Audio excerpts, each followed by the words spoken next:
La validez de los instrumentos. Para lograr la validez de los instrumentos, les decía, hay un medio. El fin es evaluar la validez. ¿Cómo logro yo evaluar la validez de un instrumento? Lo que utilizamos comúnmente se llama validez de contenido. Y la validez de contenido se obtiene mediante un procedimiento que es el juicio de expertos. El camino para lograr la validez es el juicio de expertos, el medio. Entonces, ¿qué es lo que tengo que hacer si deseo validar un instrumento? Tengo que someterlo a juicio de expertos. Depende mucho si es que tú estás haciendo tu investigación por cuenta propia, nadie te va a decir, oye, ¿cuántos expertos debes de tener? Si tú estás haciendo tu investigación por cuenta propia, lo recomendable es que no tengas menos de 5 expertos y que no sea número par. Los expertos siempre deben de ser número impar. No se recomienda 3 porque es muy poco, se recomienda 5. O pueden tener 7, o puedes tener 9 jueces, tú decides. Y si estás haciendo un trabajo de investigación para una universidad con fines de un grado, o por una subvención económica, entonces, pues a veces la universidad tiene sus reglas, ¿no? Y hay universidades que te dicen, no puedes tener menos de 7 jueces. Hay universidades que te dicen, no, sí, sí puedes tener 5 jueces. Ok, entonces, siempre vamos a tener en cuenta que el número de jueces idealmente debe de ser mayor de 5, idealmente debe de ser número impar. ¿Ok? Listo. Ahora, yo quiero hacer mi validación de mi instrumento. Para hacer la validación tengo que someterlo a juicio de expertos. Pregunta 1, ¿cuántos expertos? Más de 5, siempre número impar. Pregunta 2, ¿quiénes serán los expertos? Su nombre lo dice, ¿no? Y a veces tenemos preguntas, y a mí me pregunta, ¿a quién puedo buscar como juez experto? Bueno, yo siempre recomiendo hacer un balance entre los expertos. Hay generalmente 2 tipos de expertos, pero puede haber hasta 3 tipos de expertos. Uno es el experto metodológico, una persona que sabe de metodología de la investigación. ¿Por qué? Porque el experto metodológico es aquel que va a ir viendo cuáles son tus objetivos, tus hipótesis, tus variables, tus dimensiones, tus indicadores, tu instrumento, tus ítems. Te ve así al milímetro toda la parte metodológica de tu trabajo y tu instrumento. Ese es el experto metodológico, una persona que domina la metodología de la investigación. En palabras sencillas diríamos un profesor de investigación, un asesor de investigación. Pero no solamente tienes que tener un experto metodológico, también debes de tener tu experto temático. ¿Quién es el experto temático? La persona especialista en el tema de tu investigación. Si yo estoy haciendo mi investigación en autoestima en enfermeros, mi especialista será una persona que maneja la parte psicológica, de repente la parte de gestión del talento humano, ¿no? Esas personas, y sobre todo si es que es enfermera en buena hora, ¿no? O sea, lo ideal ahí sería una enfermera que es especialista en aspectos de coaching, de psicología, de gestión del talento humano, ¿no? Entonces, ya, esa es la especialista, sí, temática.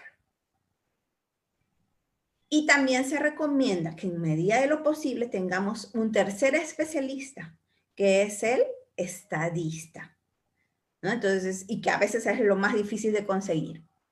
A mí a veces me preguntan, ¿conoce algún estadista? Y les digo, bueno, yo ya no recomiendo a ningún estadista, porque a veces los estadistas también no comprenden a veces un poco lo de enfermería, ¿no? Y es difícil encontrar un estadista que comprenda la enfermería. A veces los estadistas, pues, son muy numéricos hasta para ayudar, piensan en números, ¿no? Entonces, bueno. Pero idealmente debería de tener yo en mis jueces expertos ese balance. Si yo tengo 5 jueces expertos, yo diría, bueno, de preferencia elige 2 metodólogos, 2 temáticos y un estadista. Tienes un balance entre tus jueces expertos. Ahora, si no encuentras un estadista, pues entonces 2 metodólogos, 3 especialistas o 3 metodólogos, 2 especialistas. Tus jueces expertos no solamente tienen que ser especialistas porque tienen un título, porque tienen un cartón, entre comillas, sino que tienen que ser especialistas también en la práctica, ¿no? Entonces, a veces ocurre que dice, las chicas que están haciendo especialidad, ¿no? Y ustedes saben que ahora pues cada vez más jóvenes hacen los posgrados, ¿no? Mientras más jóvenes están haciendo sus estudios de posgrado, a diferencia de las generaciones anteriores, ¿no? Que nosotros pues hacíamos nuestro posgrado ya avanzaditas en edad, ¿no? Teníamos ya más edad, casadas ya o de repente con hijos y recién nos poníamos a hacer los posgrados, ¿no? Entonces a mí me sucede que de repente están haciendo la especialidad y dicen, pero mi amiga ya terminó su especialidad un ciclo antes que yo. Ella es especialista, entonces mi amiga puede ser mi jueza experta. Yo, pero tu amiga, que ya es especialista, no puede ser jueza experta porque no tiene la experiencia, ¿no? O sea, apenas se ha sacado su título de especialista y apenas hace un año acabó la universidad. Entonces, algo que yo también recomiendo, pues, hacer el juicio de expertos no es que me firmen, que me digan ya todo está bien, excelente, no es eso, ¿no? Porque eso no es, digamos,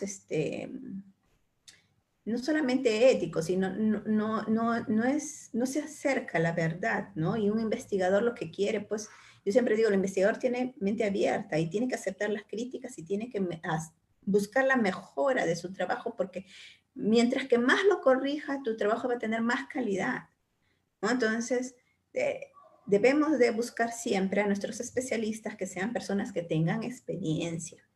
Algunos incluso dicen, no, al menos mínimo 5 años de experiencia ahí en el campo en el que están desempeñándose, ¿no? Entonces, debemos de tener cuidado cuando elegimos a, a nuestros jueces expertos.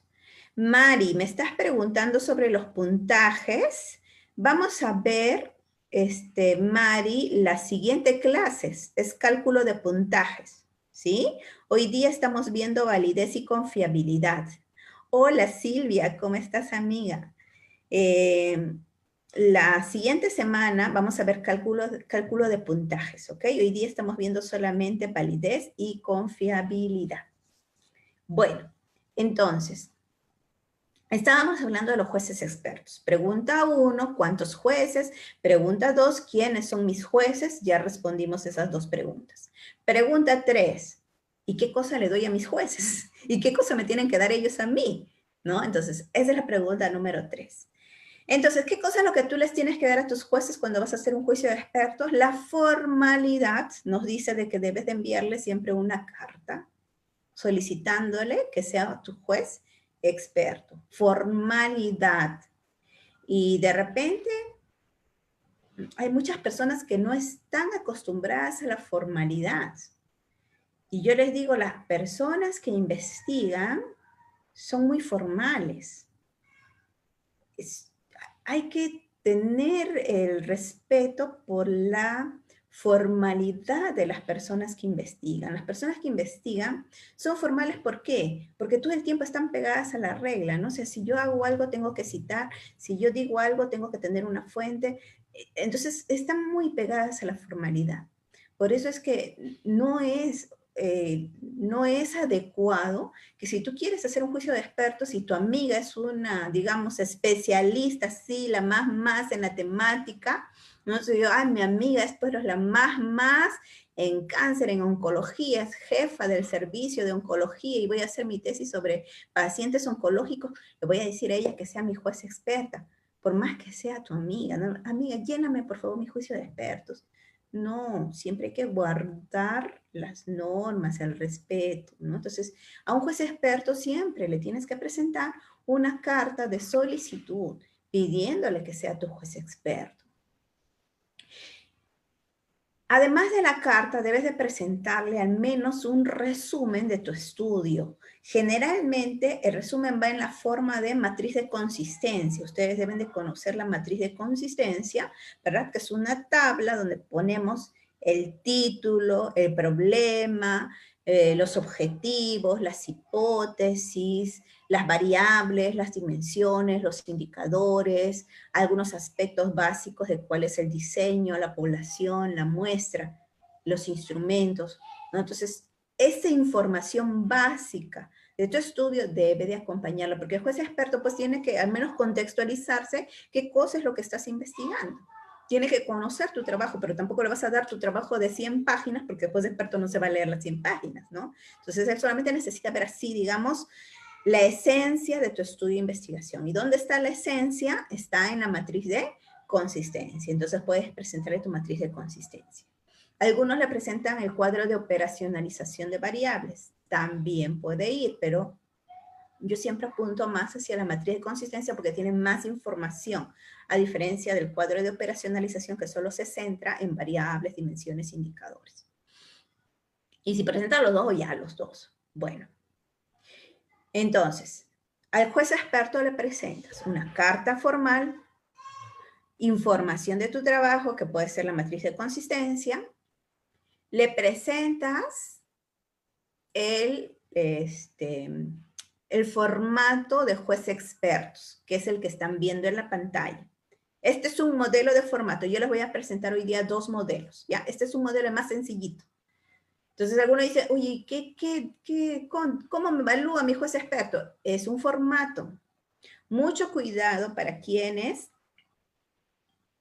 Sí, Tula, ¿cómo estás, amiga? Los archivos son 3 archivos que hay que descargar y para los que están ingresando recién, mientras que yo voy hablando, traten de ir descargando sus archivos, ¿ok?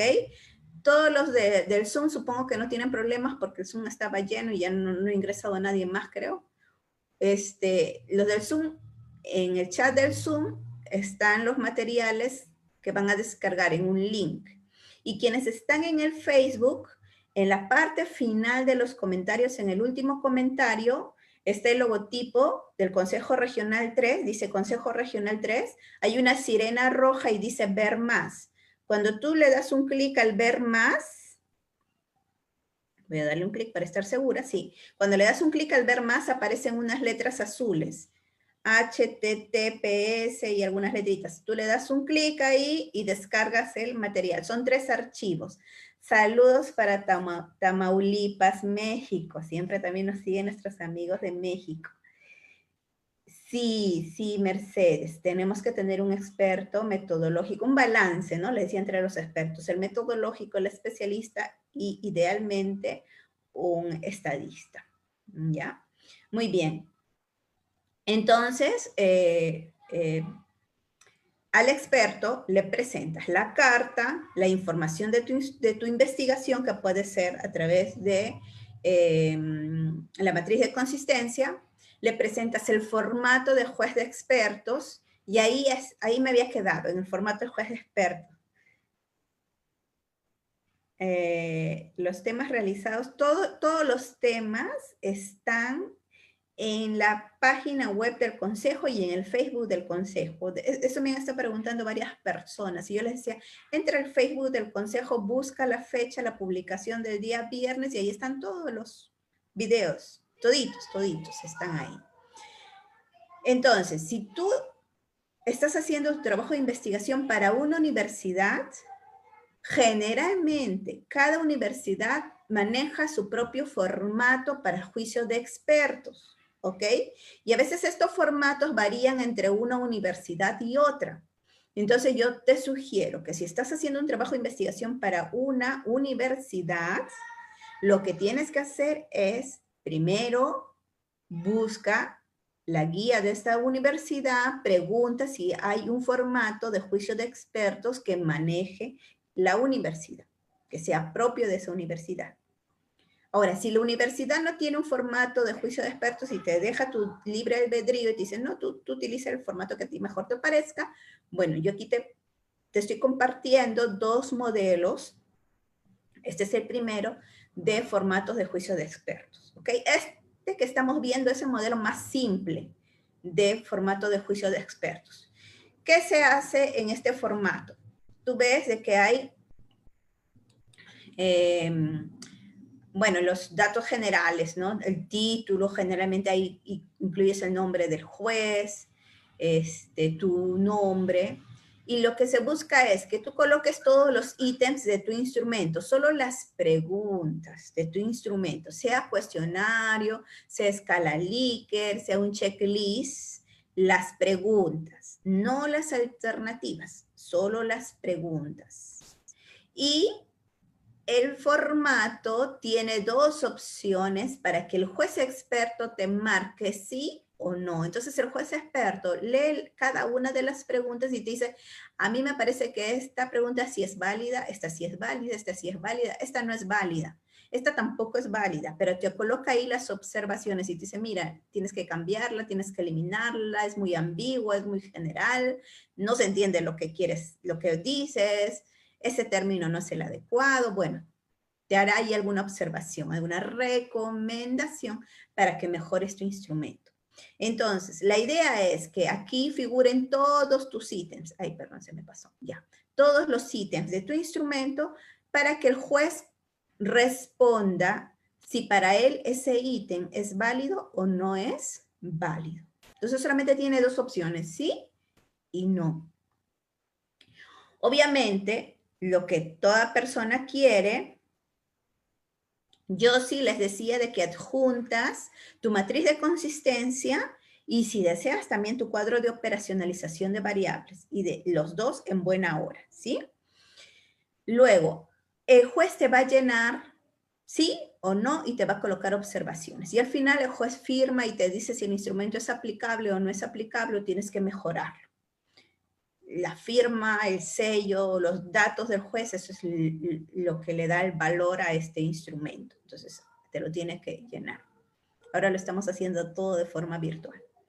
Entonces, le has adjuntado la carta de presentación, la matriz de consistencia, la operación de variables, el formato de juicio de expertos, que es esto, pero además le adjuntas los instrumentos tal y cual lo vas a aplicar, ¿no? Entonces, en anexo está el instrumento. Si aquí está solo las preguntas y tú dirás, oye, las alternativas no las pongo, no las pones porque también vas a anexar el instrumento completo.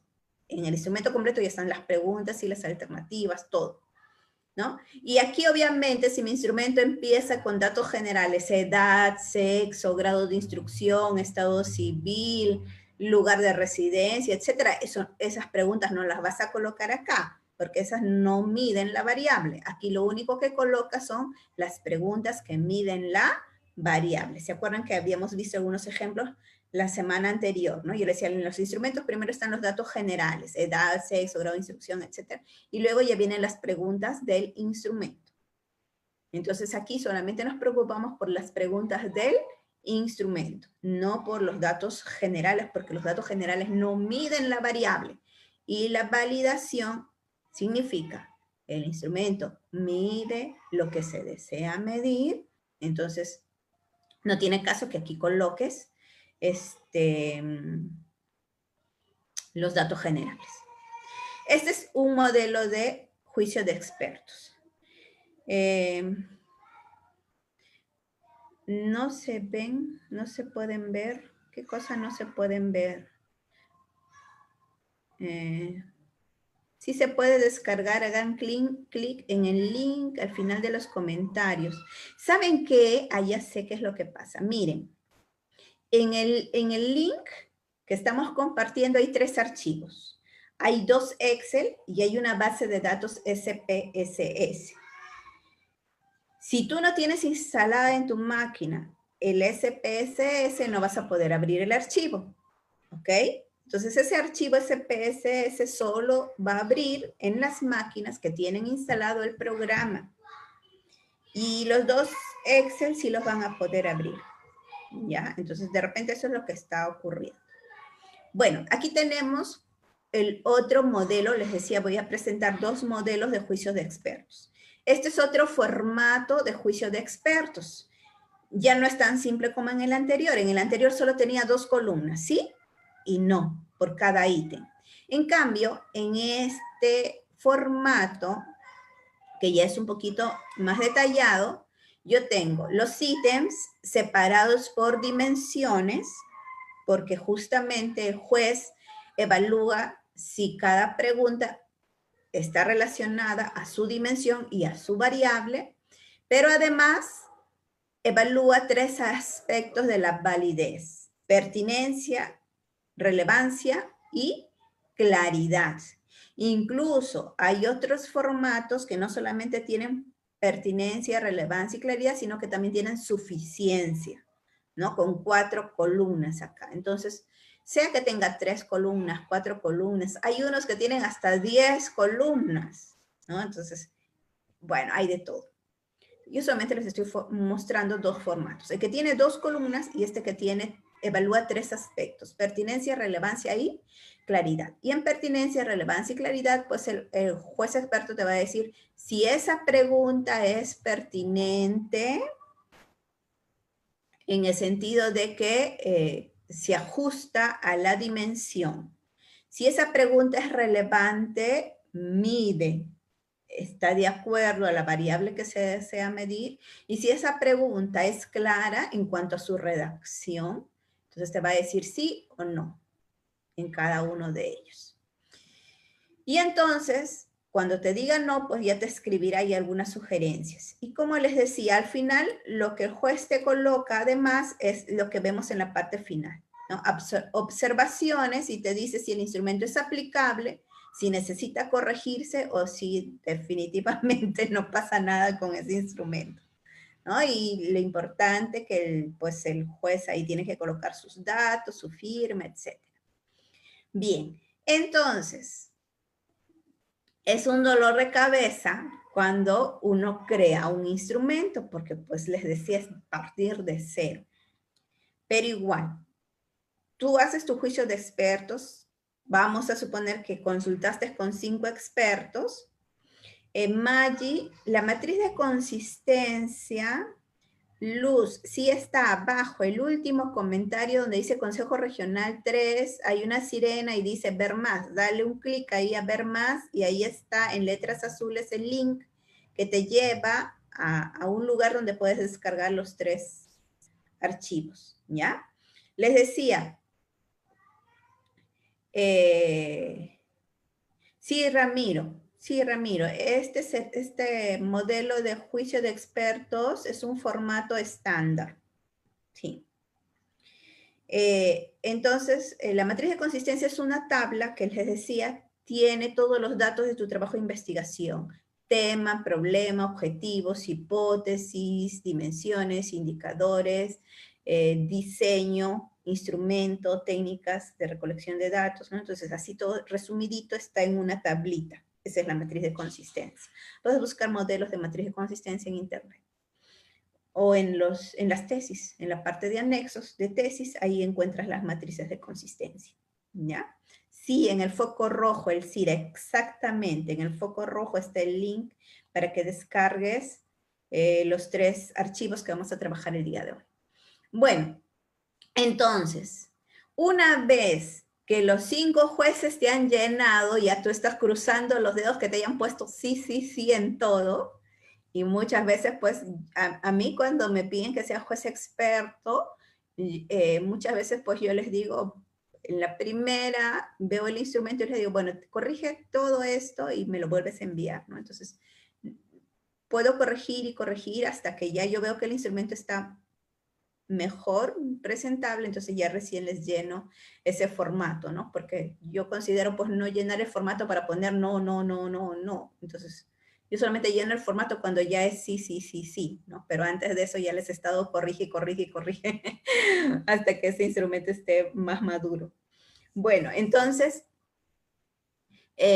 una vez que tienes tus juicios, es decir, estos formatos llenos, no acabó el proceso de validez. Yo les decía, El juicio de expertos es el medio que utilizas para llegar a decir que tu instrumento es válido. Entonces, estas respuestas de tus jueces expertos son las que tienes que analizar con el SPSS. Y a eso le llamamos la prueba estadística de validez. La prueba estadística que más utilizada y con la cual no te van a hacer problemas es la prueba binomial, ¿ok? Binomial. Voy a dejar de compartir esto. Bueno, vamos a terminar de ver acá esta para irles indicando una cosita. La prueba binomial. Ah, ¿por qué un número impar de expertos, Michelle? Es como los jueces. Ustedes han visto los jueces cuando deliberan, nunca hay un número par. ¿Por qué? Porque los jueces cuando deliberan, pues 2 pueden estar a favor y 2 en contra, entonces no hay manera de llegar a ver quién gana, ¿no? A favor o en contra, quién gana. Si hay un número par, no vamos a saber. Pero en cambio, si hay un número impar, siempre la balanza se va a inclinar o a favor o en contra, ¿no? Entonces, por eso es que siempre el número de jueces expertos debe ser un número impar, ¿sí? Chicas, el link está donde dice Consejo Regional 3, el último comentario con la luz roja. Ahí está el link. Oh, qué pena si no lo pueden descargar, Diana. De repente del celular no se puede si no tienes instalado pues los archivos para descargar. Son 2 Excel y una base de datos SPSS.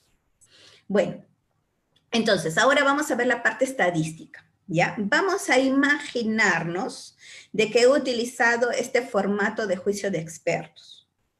Imaginémonos, ¿ya? Entonces, imaginamos que tengo 5 formatos iguales, uno por cada juez. Y cada juez me ha llenado sí, sí, no, no sé. Bueno, me ha llenado ahí, me ha puesto sí y no. Entonces, yo tengo que vaciar esos datos, las respuestas de cada juez a un Excel o directo al SPSS. Yo en este caso les he enviado un Excel que dice, a ver, déjenme ver, voy a dejar de compartir, ¿ya? Voy a dejar de compartir para poder abrir el Excel.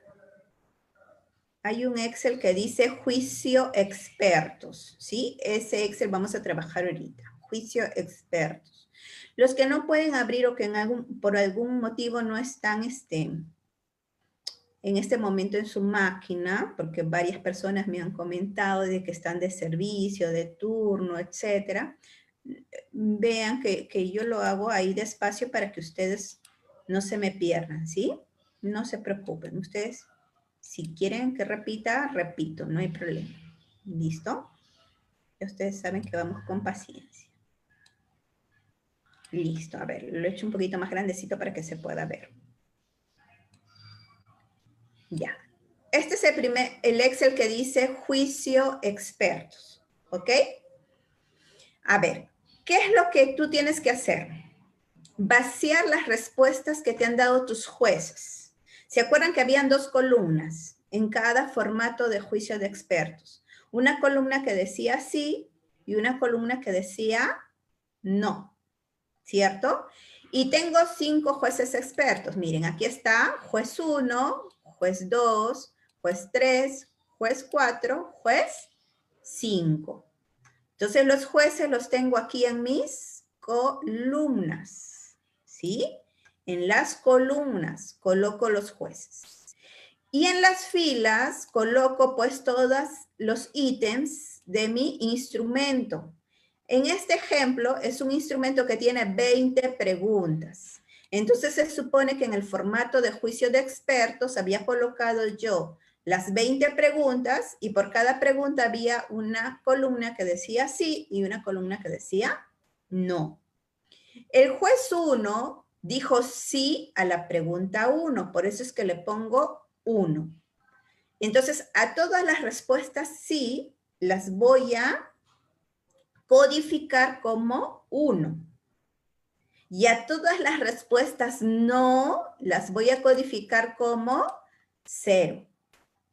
Entonces, miren, aquí el juez 1, en la pregunta 6 me puso no.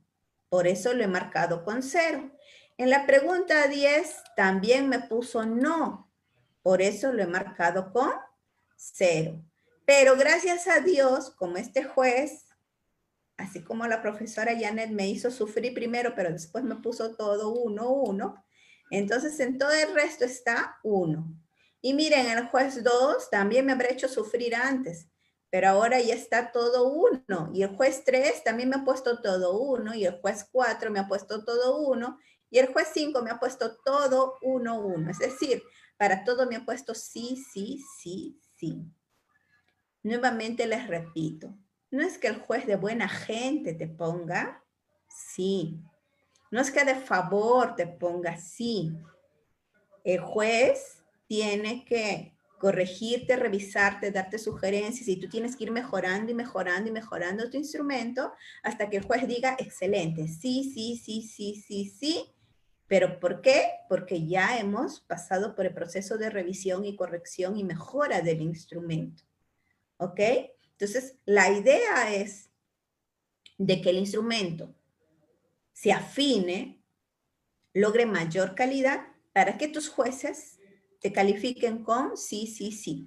Y entonces tú bases eso sí como unos. ¿Me dejo entender?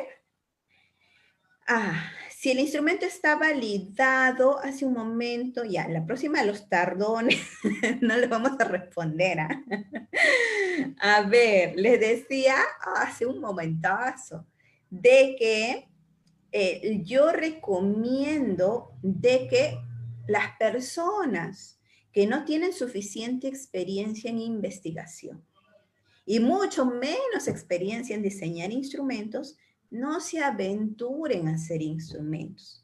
Hacer instrumentos requiere preparación y conocimiento y experiencia, ¿no? Entonces, hacer un instrumento no es, ay, bueno, se me ocurre preguntar esto, preguntar esto, preguntar esto. Eso es para los estudios cualitativos. Aquí no podemos. En un estudio cuantitativo tú no te puedes decir, voy a hacer un instrumento y le voy a preguntar lo que se me ocurre, ¿no? Eso no es. Diseñar un instrumento en el método cuantitativo tiene que tener un sustento teórico y sigue toda una metodología.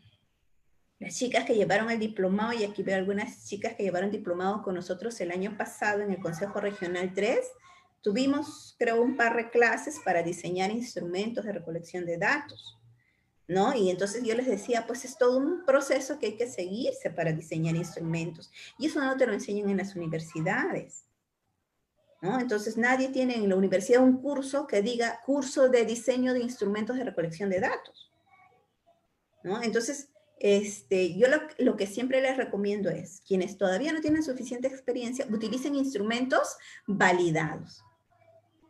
Si tu instrumento ya ha sido validado en Perú recientemente por otra persona, ya no necesitas tú hacer la validez y confiabilidad, pero muchas universidades, si tú estás haciendo tu investigación para obtener un grado, muchas universidades te van a decir, igual haz tu validez y confiabilidad, así ese instrumento tenga validez y confiabilidad, hazlo, ¿no? Entonces, si la universidad te lo pide, lo tienes que hacer. No necesita, por supuesto que no necesita porque ya tiene validez y confiabilidad, pero muchas veces la universidad te lo pide. ¿Por qué? Porque así le damos un poquito más de valor agregado al trabajo de investigación.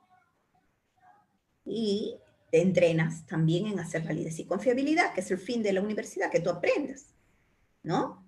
Entonces, el segundo formato, si me pregunta cuál es de los dos formatos que he mostrado es el más conveniente, el primero es bien sencillo.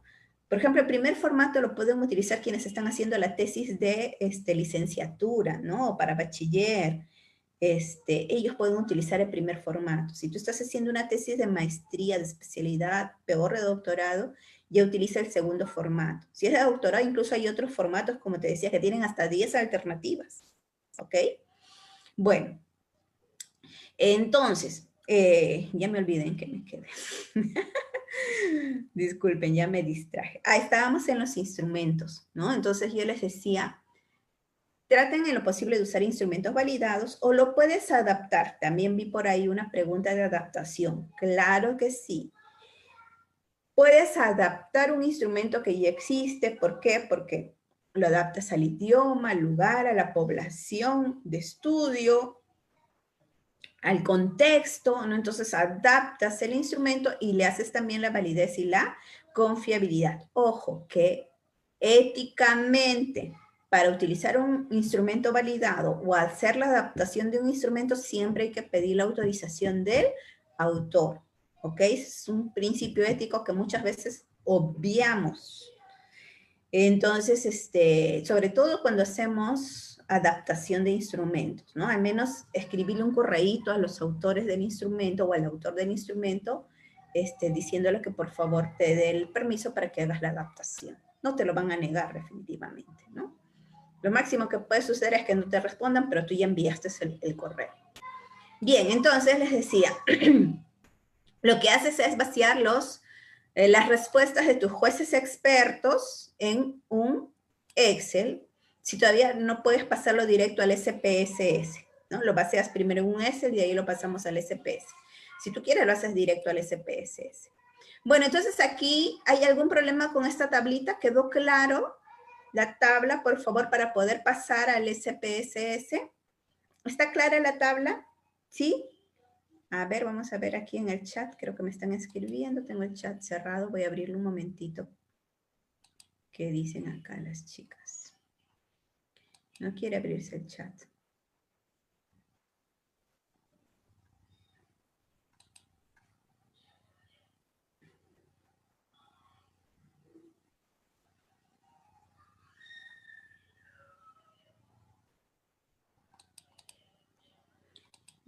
Ay, ahí está. Sí, quedó claro, clarísimo. Muy bien, excelente. Ya. Ajá, perfecto, muy bien.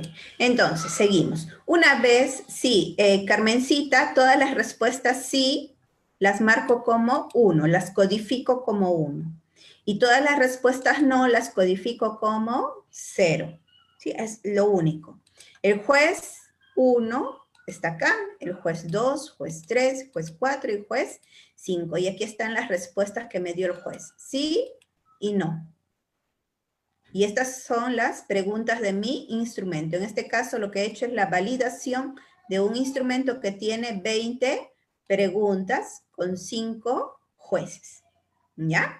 Muy bien, ahora es solamente los puntajes. Solo el 1 y el 0 voy a copiar y pegar en el SPSS. Solo las respuestas 1 y 0. No copio juez ni ítems. ¿Ok? Solo los 1 y los 0 los voy a copiar y los voy a pasar al SPSS. Voy a abrir el SPSS.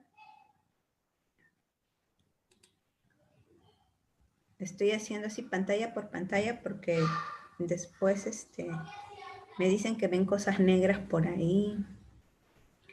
Y ya se me perdió el SPSS. ¿Dónde estás? SPSS.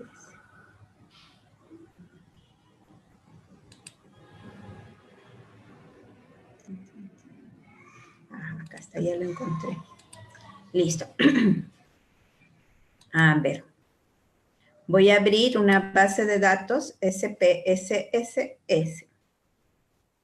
Listo. En vista de datos, aquí ya no voy a trabajar vista de variables, ¿ok? Solamente voy a colocar vista de datos. En vista de datos te colocas en el primer casillero, ¿sí? Que es la fila 1, en el primer casillero, y ahí vamos a darle pegar, y se van a pegar todos los datos. Sí, Jessica, un instrumento validado es un instrumento que ya fue diseñado por otra persona y esa persona ya hizo la validez y la confiabilidad del instrumento. Yo les decía, ejemplo, quiero medir la autoestima en los enfermeros y ya hay instrumentos que miden autoestima, ¿no? Existe la escala de autoestima. Entonces voy a utilizar la escala de autoestima que ya está validada y que ha sido utilizada en muchas investigaciones en mi entorno, ¿no? Entonces, eso sí, cuando utilizamos un instrumento validado, yo siempre les digo, tu responsabilidad cuando utilizas un instrumento validado es conocer la vida, obra y milagros del autor de ese instrumento. Tienes que, si es posible, asumirlo como un amigo a ese autor. Tú tienes que saber quién diseñó ese instrumento, en qué año, en qué lugar.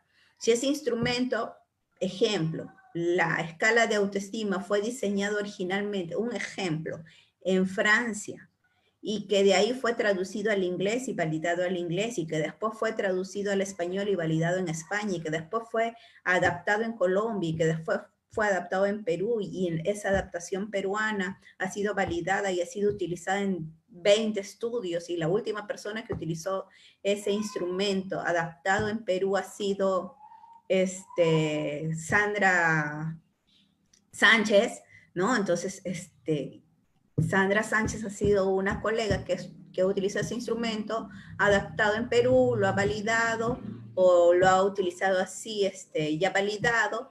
Entonces, pero me sé así todo el recorrido, toda la historia del instrumento desde que nació, quién lo hizo y quiénes lo han utilizado, ¿no? Entonces, al menos debo de tener así un panorama grande, al menos esa responsabilidad siempre debo de asumir, ¿no? Porque no se trata de utilizar un instrumento y ni sé quién lo ha hecho, ni cuándo lo hizo, ni dónde lo hizo, solamente sé que es un instrumento validado.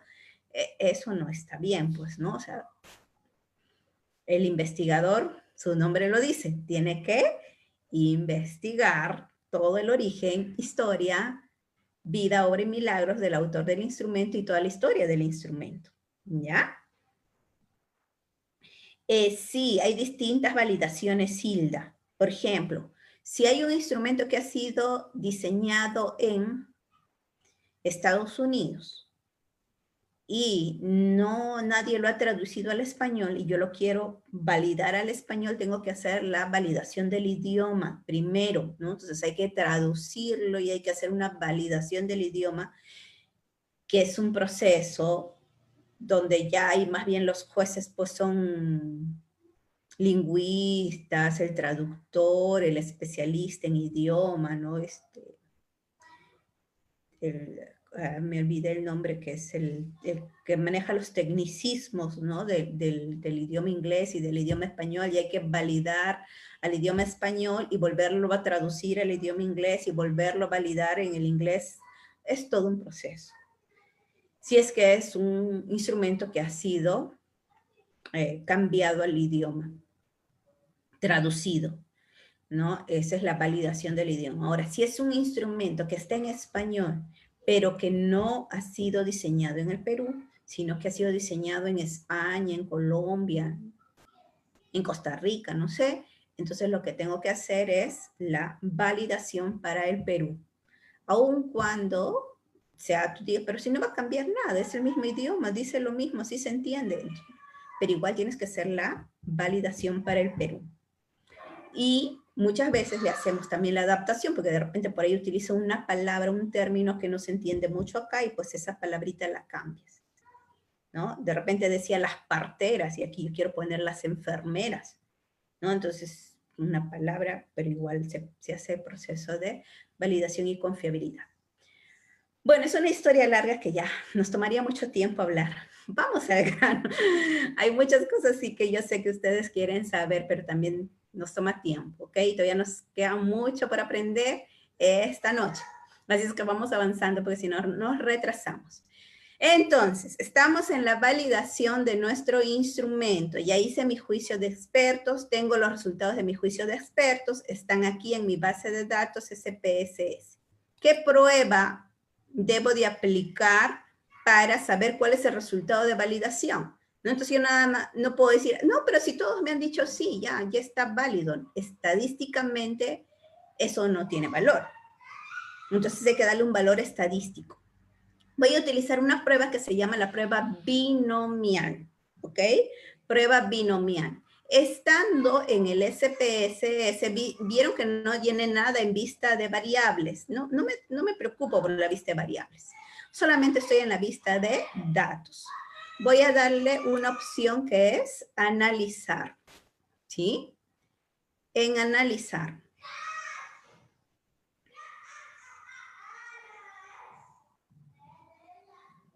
¿Sí? ¿Todos están ahí en analizar? ¿Sí? Ya, analizar. Pruebas no paramétricas. Analizar pruebas no paramétricas. Estoy yendo lento para que ustedes me sigan. A la derecha de pruebas no paramétricas, no te vayas para abajo, sino a la derecha aparecen otras opciones y la última opción es cuadros de diálogo antiguos. ¿Sí? Analizar pruebas no paramétricas, cuadros de diálogo antiguos. ¿Sí? Y en cuadro de diálogos antiguos, a la derecha, en la segunda opción dice binomial. Binomial. ¿Ok? Un caminito, hay un tantito largo, pero llegamos al fin. ¿Sí? Analizar pruebas no paramétricas, cuadros de diálogo antiguos, binomial. Esa es la prueba que vamos a aplicar para estadísticamente demostrar los resultados de validez de mi instrumento. Binomial. Le damos un clic a binomial y me aparece esta ventana. ¿Sí? En la ventana dice prueba binomial y ahí están las 5 variables que vienen a ser los 5 juicios de expertos. Lo que tú haces es seleccionarlos y pasarlos con la flechita. Puedes pasarlos uno por uno o puedes pasarlos todos juntos si presionas el Control Shift y seleccionas y lo pasas todo junto, ¿ok? Como son 5, puedes pasarlo uno por uno, no te vas a demorar mucho. Entonces, lo que hemos hecho es pasar con la flechita los 5 resultados. ¿Está bien? Y nada más. Solamente voy a poner aceptar. ¿Ok? Paso los 5 resultados con la flechita a la ventana de la derecha y le pongo aceptar. Y automáticamente me va a salir esta ventana, que es la ventana de resultados. Me sale la ventana de resultados. No quiere bajar. A ver qué le hago para que suba.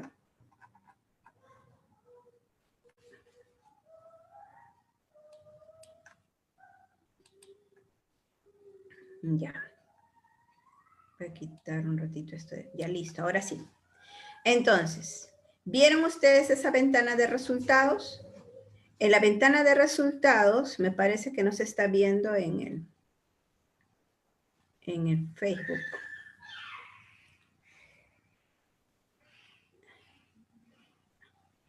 A ver, voy a dejar de compartir para poder ver la ventana de resultados que no se está viendo por acá.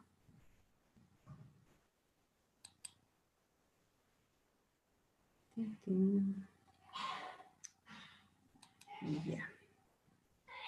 Voy a compartir la ventana de resultados porque no se ve.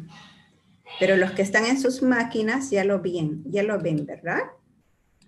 Ya, ahí está, la ventana de resultados. Listo. Entonces, ¿qué es lo que tengo en la ventana de resultados? Los resultados de la prueba binomial, ¿ven? Ahí en el título dice prueba binomial. Prueba binomial y tengo los resultados para las respuestas 1 y para las respuestas 0, tengo los resultados de los 5 jueces expertos. Según la prueba binomial, el resultado es 0,00, 0,000. Para cada juez tengo el mismo resultado. Juez 1, resultado 0, hago esta aclaración en el SPSS. Voy a A ver si puede crecer un poquito esto. Ya. Ustedes cuando ven en el SPS coma 00, se supone que siempre hay un 0 a la izquierda. En el SPS no aparece el 0 de la izquierda, pero se asume que ahí está, ¿ok? Entonces cuando ustedes ven coma, es porque hay un 0 adelante, 0,00. Este es el resultado de la prueba binomial. ¿Qué cosa quiere decir? De que mi instrumento es válido. Y aquí vamos a ir aprendiendo una de las normas de la prueba binomial y de las pruebas en sí, la mayoría de pruebas estadísticas. ¿Ya? ¿Qué decimos en una prueba estadística? No quiero atormentarlas con términos estadísticos, ¿ya? Pero para quienes quieren atormentarse, así brevemente, y los que no quieren atormentarse se tapan los oídos y no se preocupen, ¿ya? ¿Qué significa? De que cuando tú planteas la hipótesis para tu validación, tú dices, ¿no? Hipótesis, que la prueba, hipótesis nula, la prueba no es válida. Hipótesis alterna, la prueba es válida, o el instrumento es válido, ¿verdad? Hipótesis alterna, el instrumento es válido. Hipótesis nula, el instrumento no es válido. Entonces, cuando tú tienes un resultado en esta columna que dice SIC, en esta columna, la última, que tiene los ceros, un resultado menor de 0,05, rechazas la hipótesis nula y aceptas la hipótesis alterna. Y la hipótesis nula decía que no es válido, y la rechazo. Y acepto la hipótesis alterna, que dice que sí es válido. Entonces, esa es la explicación estadística. Ya, ahora, si no quieren atormentarse con la estadística, simplemente ustedes sepan. Para que tu instrumento sea válido, aquí tienes que tener un resultado menor de 0,05. Mientras que ese resultado sea menor de 0,05, tu instrumento es válido. Según mis 5 jueces, porque yo puedo tener aquí de repente un juez que no tengo menos de 0,05. Entonces digo, uy, chispa, solamente he logrado la validez de 4 jueces. Tengo que buscarme otro juez. ¿No? Buscarme otro juez. ¿Por qué? Porque si 4 jueces están de acuerdo con mi instrumento y un juez no está de acuerdo, ¿qué significa? ¿Que mi instrumento está mal? De repente lo que significa es que he elegido mal a este juez. Porque 4 jueces ya me están dando la razón y dicen que mi instrumento está bien, ¿no? Entonces, ahí está lo que yo les decía, hay que elegir bien a nuestros jueces expertos. Ahora que si 3 jueces te dicen que está mal, ahí sí preocúpate, ¿no? Ahí sí quien está mal es tu instrumento, no son los jueces. Bien. Entonces, tengo un resultado menor de 0,00, mi instrumento es válido. Basta, no necesito más. Ahí está demostrado estadísticamente con la prueba binomial la validez de mi instrumento. Resultado 0,00, que es menor de 0,05. Por lo tanto, mi instrumento es válido según la prueba binomial, habiendo aplicado 5 juicios expertos. Se acabó el asunto. ¿Ya? Muy bien. Entonces, voy a dejar de compartir esto. Hoy estoy haciendo esto que no me gusta hacer, que no me gusta estar compartiendo y dejando de compartir. Como que me distrae, pero lo hago para que no aparezcan esos cuadritos negros que aparecieron la vez pasada. Ya estábamos acá, ¿verdad? Listo. Entonces, en algún momento se perdió mi, a ver, voy a ver si se me movió. Ah, sí, acá hay algo que se me movió. Esto tenía que estar por acá.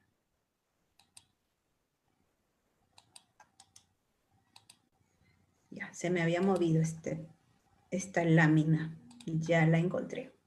Listo. Entonces, lo que hemos visto en nuestro ejemplo es esto. He logrado la validez del instrumento mediante una prueba binomial. Y aquí les he puesto un ejemplo en el SPS todo me salía perfecto, ¿verdad? 0.000. Pero miren, este es otro ejemplo donde he hecho la prueba binomial, pero con 7 jueces. Ya la cosa se pone más difícil porque son 7 opiniones. No es más fácil que 5 personas coincidan a que 7 personas coincidan, ¿verdad? Entonces, miren en este ejemplo número 2, de resultado de validez. En este ejemplo, tengo 7 jueces, pero miren ustedes, el resultado de la prueba binomial del juez 1 es muy bueno, 0.01. Es decir, aquí está, es menor de 0.05. Excelente. El juez 2, excelente, 0.01. Pero miren, el juez 3 tiene 0.227. Esto está observado. Entonces, este juez no me ha dado validez de mi instrumento. El juez 4, bien. Juez 5, bien. El juez 6, tampoco logré la validez porque tiene 0.01, que es mayor de 0.05. Y el juez 7, tampoco logré validez porque tiene 0.01. Perdón, son menores, ¿verdad? Estos son menores de 0.05, pero igual no, digamos, no son ideales, ¿no? Porque ideal es que tenga 2 ceros. Ya. Entonces, ¿qué significa esto?